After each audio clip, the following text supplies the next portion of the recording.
दोस्तों आज मैं पर्यावरण संबंधी कुछ क्वेश्चन आपको के लिए लेकर आ चुका हूं दोस्तों। तो दोस्तों बहुत वेरी इंपॉर्टेंट क्वेश्चन है ये क्वेश्चन ज़्यादातर यूजीसी नेट अदर एग्जाम में भी देखने को आपको मिलेंगे। तो दोस्तों पर्यावरण संबंधी क्वेश्चन, पहला क्वेश्चन है नाभिकीय दुर्घटना व रेडियो धर्मिता का दुष्प्रभाव है। तो दोस्तों इसमें क्या है, पृथ्वी के तापमान में 10 से 4 सेल्सियस की वृद्धि, पौधों में कार्बन के जटिल यौगिक का निर्माण, शिशु विकलांगता में वृद्धि। तो दोस्तों उपरोक्त सभी है। नेक्स्ट क्वेश्चन, क्योटो सम्मेलन का प्रमुख उद्देश्य था। तो दोस्तों इसका है पृथ्वी पर हो रही ताप वृद्धि पर नियंत्रण। बहुत वेरी इंपॉर्टेंट क्वेश्चन है भाई। नेक्स्ट, विकास के साथ पर्यावरण संरक्षण का आबाध्यकारी दस्तावेज। तो उसका पहला है भाई वन संरक्षण से संबंधित दस्तावेज। नेक्स्ट है इसका रियो पृथ्वी सम्मेलन में हस्ताक्षरित संधियों में सर्वाधिक विवादास्पद रही संधि है। तो जैव संरक्षण शपथ। नेक्स्ट बहुत वेरी इंपॉर्टेंट है भाई, 5 जून को विश्व व्यापार पर्यावरण दिवस मनाने का फैसला। तो भाई ये हुआ था स्टॉकहोम में। इंपॉर्टेंट है भाई दोस्त क्वेश्चन बहुत। जून 1972 में स्टॉकहोम में मानव पर्यावरण सम्मेलन में पर्यावरण संरक्षण से संबंधित गतिविधियों का एक दस्तावेज तैयार किया गया जिसे कहा जाता है विश्व पर्यावरण का मैग्ना कार्टा। स्टॉकहोम के मानव पर्यावरण सम्मेलन में पहली बार 119 लोगों ने भाग लिया था। 119 देशों ने भाग लिया था दोस्तों, सॉरी कितने देशों ने भाग लिया था भाई, 119 देशों ने। रिएक्टर पैमाने से नापा जाता है। तो भाई नेट की तैयारी करने वाले दोस्तों बिल्कुल ध्यान से वीडियो देखना है, स्किप नहीं करना है, यूजीसी नेट वाले। तो इसका है भूकंप की तीव्रता को। नेक्स्ट चलते हैं लेके भाई। नेक्स्ट है हमारा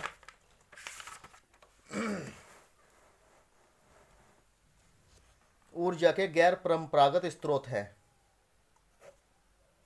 तो इसमें आएगा भाई जल ऊर्जा। वर्तमान में जल ऊर्जा कुल ऊर्जा का कितना योगदान। तो भाई 20%।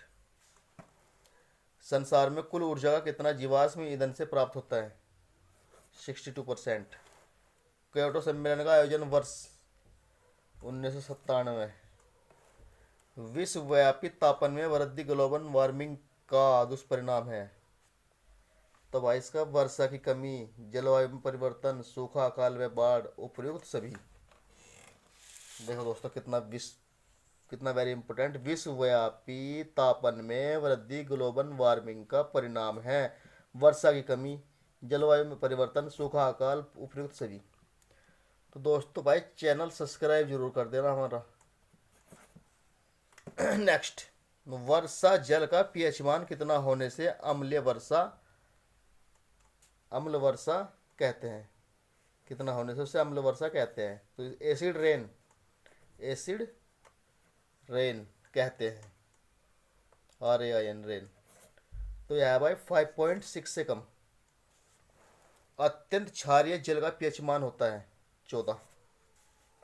अत्यंत क्षारीय जल का पीएच मान, अत्यंत अम्लीय है वो क्या था, क्षारीय था।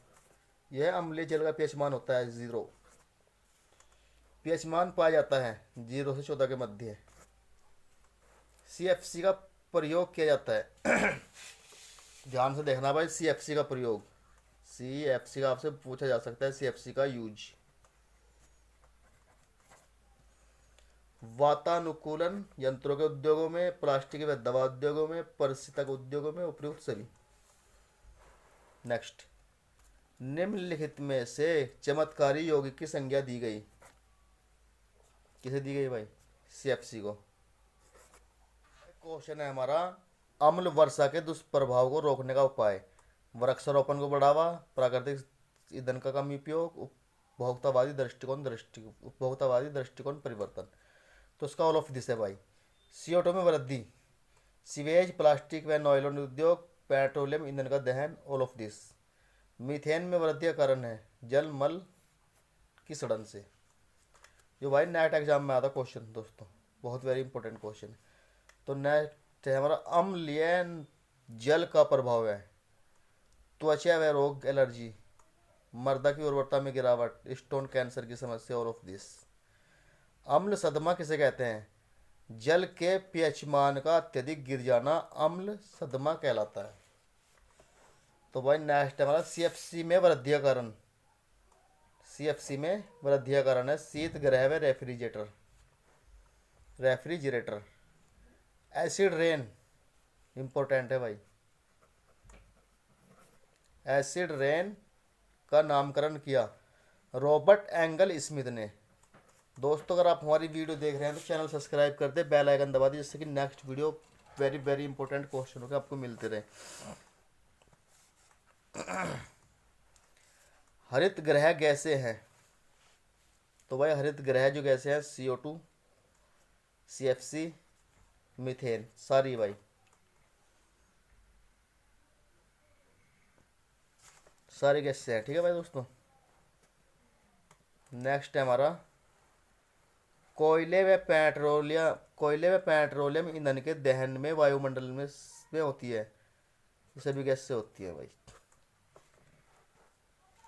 दोस्तों नेक्स्ट है हरित ग्रह प्रभाव। हरित ग्रह प्रभाव का नाम किस वर्ष रखा गया? 1927 में। हरित ग्रह प्रभाव का नाम दिया हैंसन। हरित ग्रह का अन्य नाम है भूमंडलीय उष्णता। तो भाई यह है कोयले व पेट्रोलियम ईंधन के दहन से वायुमंडल में ये सारी गैसें होती है। पीएच मान 7 का शुद्ध प्राकृतिक जल को कहते हैं। अम्लीय, क्षारीय, तो इसमें हमारा यह है उदासीन। हरित ग्रह प्रभाव से सुरक्षा का उपाय है, तो क्या उपाय है भाई? ओजोन की निम्नता पर रोक, सघन वृक्षारोपण, ऊर्जा के गैर परंपरागत साधनों का उपयोग, सभी। सौर ऊर्जा का कितना भाग पृथ्वी पर पहुंचता है? 46। अब हमारा यह है भाई बहुत वेरी इंपॉर्टेंट है दोस्तों।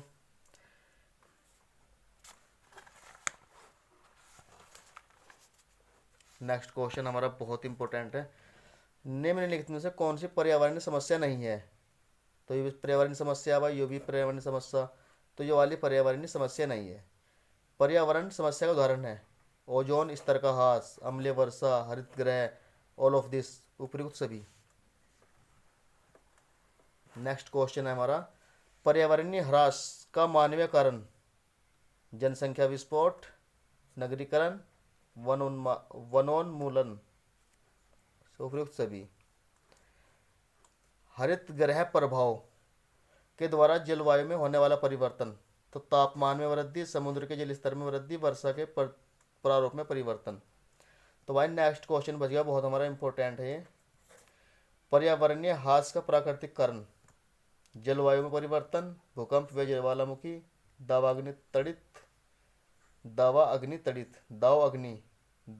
तड़ित, उपयुक्त सभी। नेक्स्ट हमारा जल प्रदूषण को रोकने की भौतिक रासायनिक विधि, तो इसके है भाई आयन विनिमय, ओजोनीकरण, क्लोरीनीकरण, उपयुक्त सभी। तो भाई जल प्रदूषण को रोकने के लिए सारी विधि प्रयोग की जाती है। जल संरक्षण की महत्वपूर्ण विधि, जल का उचित वितरण व्यवस्था, अपशिष्ट जल का शोधन, भूमिगत जल का विवेकपूर्ण प्रयोग, उपयुक्त सभी। नेक्स्ट हमारा भाई जल संरक्षण हो गया। वायुमंडल के किस भाग में ओजोन गैस पाई जाती है? तो भाई समतापमंडल में ओजोन गैस पाई जाती है। ये सब गलत है, ये वाला सही है। पर्यावरण अधिनियम कब मनाया जाता है? 1986 को। वायु प्रदूषण नियंत्रण का निवारण अधिनियम पारित हुआ 1981 में। जल प्रदूषण व निवारण अधिनियम पारित हुआ 1974 में। वन्य जीव संरक्षण अधिनियम पारित हुआ 1972 में। राष्ट्रीय पर्यावरण ट्रिब्यूनल एक्ट पारित हुआ 1995। वन संरक्षण अधिनियम पारित हुआ 1980। CFC का आविष्कार किया, देखो दोस्तों कितना इंपॉर्टेंट क्वेश्चन है। CFC का आविष्कार किया अमेरिका ने। सीएफसी का आविष्कार अमेरिका ने किस वर्ष किया? 1930-31 ईस्वी में भाई। ओजोन गैस की सर्वाधिक सघनता मिलती है भूमध्य रेखा क्षेत्रों में। तो दोस्तों हमारा वीडियो आपको कैसा लगा? Comment, channel subscribe, like, video share.